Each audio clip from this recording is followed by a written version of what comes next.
This is what it sounds like in my apartment ever so far. When they're working on this side of the building, by my bedroom, by the bedrooms of all people, jackhammering like that first thing in the morning by disabled people's bedrooms while they're sleeping, while they're still in the building, renovating.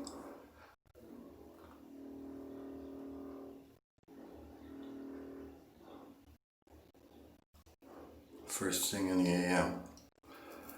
And they're just jackhammering the outside of the building. It's parging. I used to remember it called parging, where they just chip off the old cement that's coming off. It's not really affecting the whole structure of the building because there's rebar and everything, and it's even all they're doing is exposing the rebar and letting it rust by the time they get any cement coating on it. So in my opinion, if it's not broke, you don't fix it. One or two patches may have fallen off, you go and fix that as they come about. But they made a big project of this. They blocked the parking lot so far at 123 Augusta Street, McDonald Manor. It's going on 3 weeks, over 3 weeks. They gave a notice to the through-fare car people that it was going to be a week or a 10-day operation. So they can leave their cars parked somewhere else in staff parking. But they ended up parking back in the spot because that time limit went out.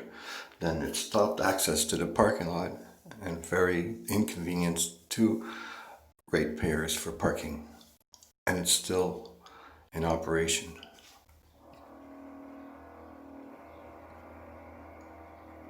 Way louder than that in real life, way louder.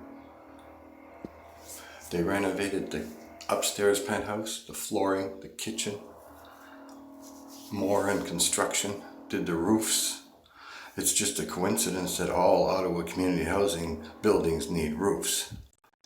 I would have liked to inspect it before anyone else, those roofs. If it needs a patch, it doesn't mean it needs a whole roof. And if it needs a patch, it doesn't mean all the buildings need roofs. Mr. Watson, the City of Ottawa donated or contribute, I only have grade 8 education, $20 million. I have a photo up when he's standing in the front with Ottawa community housing people. I have that picture.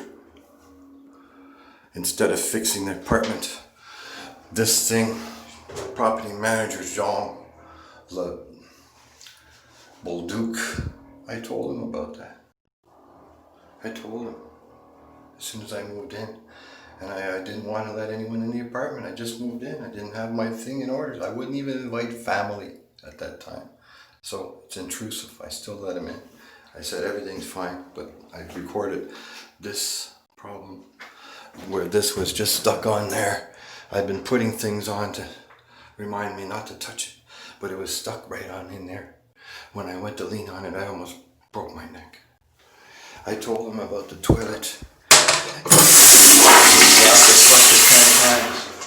It's a low flush, low noise toilet, so it still makes lots of noise, and you have to flush it at least 3 times to let the ugliness go down.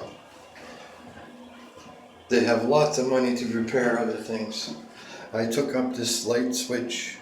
When you turn it on, it doesn't operate this, but because this light is on, the guy didn't test it and say, oh no, it's working. And so now he's denying my claim. I've tried to plug in my razor to charge it, denying me my claim that it's not working. He's an electrician, or he's making an electrician's opinion. There's a thing you plug in to see if there's continuity, to see if the switch is working.